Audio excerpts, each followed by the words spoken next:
Karachi university के Confucius institute के gate पर खुदकुश धमाके में 3 चीनी बाशिंदे और एक पाकिस्तानी ड्राइवर जान से गए। 2 रेंजर्स एहलकार, एक चीनी बाशिंदा और एक सिक्योरिटी गार्ड जख्मी भी हो गए। धमाके की सीसीटीवी वीडियो में हमलावर खातून को वैन का इंतजार करते और फिर वैन के करीब पहुंचते ही लिवर दबाकर धमाका करते देखा जा सकता है। धमाका होते ही वैन को शोलों ने लपेट में ले लिया। बॉम्ब डिस्पोजल स्क्वाड के मुताबिक धमाके में 3 से 4 किलोग्राम धमाका खेज मवाद और स्टील बॉल बेयरिंग्स इस्तेमाल किए गए। तफ्तीशी हुकाम के मुताबिक खुदकुश धमाका करने वाली खातून मुमकिना तौर पर रिक्शे में सवार होकर यूनिवर्सिटी पहुंची। नंबर प्लेट के जरिए रिक्शे को तलाश किया जा रहा है। धमाके की इत्तला पर वज़ीर आज़म शहबाज शरीफ ने चीनी सफारत खाने जाकर चीनी नाज़िमुल उमूर से मुलाकात की और चीनी बाशिंदों की हलाकत पर ताज़ियत का इजहार किया। शहबाज शरीफ ने कहा कि चीनी बाशिंदों की जान लेने वालों को फांसी पर लटकाएंगे। कराची में वज़ीर आला सिंध मुराद अली शाह ने चीनी काउंसिल खाने जाकर चीनी बाशिंदों की हलाकत पर इस अफसोस का इजहार किया। तर्जुमान दफ्तर खारजा ने भी कहा कि कराची धमाका पाक चीन दोस्ती और जारी ताउन पर बराह रास्त हमला है। बिलावल भुट्टो जरदारी ने जामे कराची में धमाके को बलोच नौजवानों के हुकूक पर डाका करार दिया।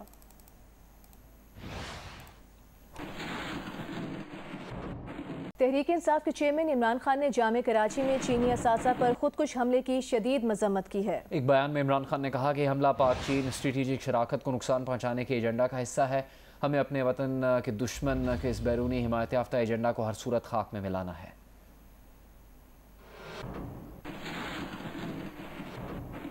पीडीएम के सरबराह मौलाना फजलुर रहमान ने जामे कराची में खुदकुश हमले की शदीद मजम्मत की। जामा होने वालों के घर वालों से ताज़ियत का इजहार किया है। एक और बयान में मौलाना फजलुर रहमान ने कहा कि तहरीक इंसाफ की क़यादत इलेक्शन कमीशन, अदलिया और मीडिया समेत तमाम इदारों को तनकीद और इल्ज़ाम तराशी से दबाव में लाने का हर मज़मूम हरबा इस्तेमाल कर रही है। ये हरबे नाकाम हो चुके। अब इदारों को भी हकीकी तौर पर आज़ादी के साथ अपनी मुतय्यन हुदूद के अंदर मजबूत फैसले देने होंगे।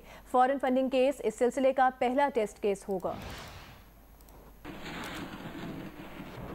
विफाकी वज़ीर ख़ारजा आसिफ ने कहा है कि हमेशा एस्टैब्लिशमेंट की गैर आइनी मुदाखलत का गिला रहा।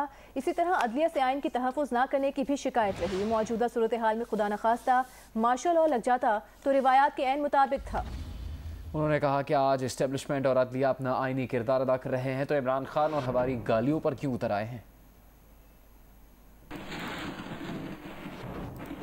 बिलावल भुट्टो जरदारी ने कहा कि आइन, जमहूरियत और पार्लियामेंट पर हमले की तहकीकात होनी चाहिए। इमरान खान की सियासत झूठ और प्रोपेगेंडा पर मबनी है। हर वो इदारा इमरान खान की बंदूक के निशाने पर है जिसने खान साहब को नहीं बचाया। एक शख्स की वजह से तमाम इदारे मुतनाज़ बन गए थे। प्रेस कॉन्फ्रेंस में बिलावल भुट्टो का कहना था कि आइन पामाल करने की साजिश में डिप्टी स्पीकर और सदर पाकिस्तान की कुर्सी पर बैठा शख्स भी मुलविस है।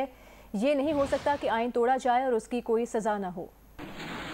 हम ये भूल नहीं सकते हैं कि on the 9th of April 3rd, 2022, Imran Khan and his co-conspirators violated the Constitution of Pakistan, undermined the Constitution of Pakistan, abrogated the Constitution of Pakistan in the only legitimate means for peaceful of transfer of power.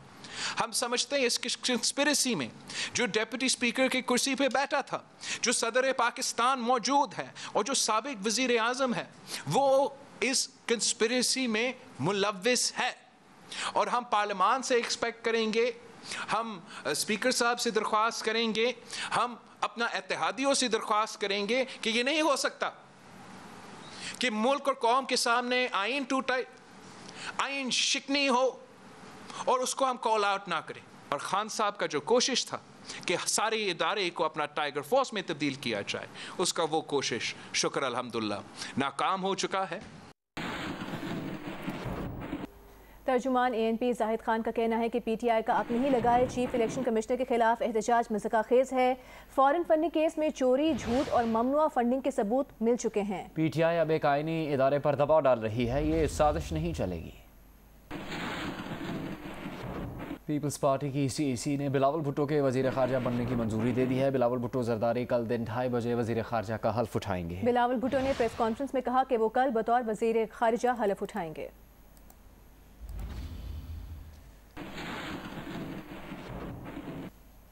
विफाकी वज़ीर इत्तलात मरीम औरंगज़ेब से बरतानवी high commissioner Christian Turner ने मुलाकात की है। बरतानवी high commissioner ने मरीम औरंगज़ेब को वज़ारत इत्तलात का मनसब संभालने पर मुबारकबाद दी। बरतानवी हाई कमिश्नर ने दोनों ममालिक के दरमियान दो तरफा ताउन मजीद मजबूत बनाने के लिए मिलकर काम करने की ख्वाहिश का इजहार किया। मरियम औरंगजेब का कहना था कि पाकिस्तान और बरतानिया के ताल्लुकात बाहमी एहतराम, वसी इलाकाई और बैनुल अक़वामी मसाइल पर यकसां तसव्वुरात पर मबनी है। हम इन ताल्लुकात को कदर की निगाह से देखते हैं।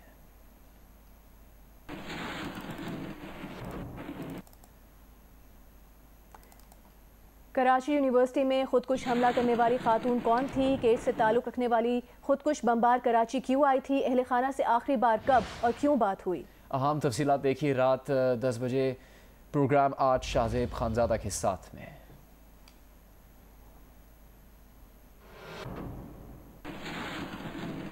दीगर खबरें शामिल करेंगे। कहूटा के नवाही जंगल में आग लग गई। रेस्क्यू ज़राए के मुताबिक आग ने 200 कनाल के रकबे के मुख्तलिफ हिस्सों को अपनी लपेट में ले लिया। रेस्क्यू का अमला आग बुझाने की कोशिश कर रहा है।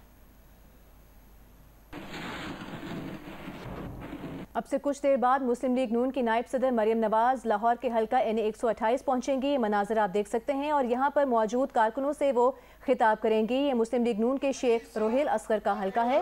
अब से कुछ देर बाद मरियम नवाज यहाँ पर मौजूद कारकुनान से खिताब करेंगी।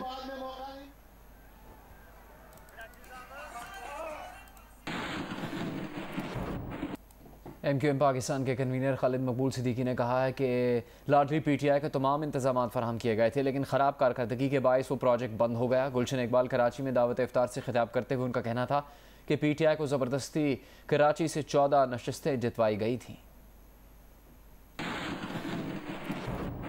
अमीर जमात इस्लामी सिराजुल हक ने कहा है कि आज़ादाना और शफाफ इंतखाबात मुल्क को बहरानों से निकालने का वाहिद रास्ता है।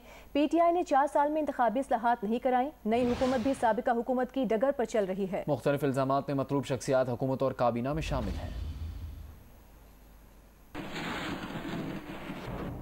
ग्रैंड डेमोक्रेटिक अलायंस के वफ़द ने कौमी अवामी तहरीक के अयाज लतीफ़ वलीजू के घर आकर मुलाकात की। सफ्दर अब्बासी और सरदार रहीम ने अयाज लतीफ़ वलीजू से मुलाकात में बल्दियाती कानून पर तहफ़्फ़ुज़ात का इजहार किया। अयाज लतीफ़ वलीजू ने कहा कि सिंध में दोहरा बल्दियाती कानून हरगिज़ बर्दाश्त नहीं करेंगे।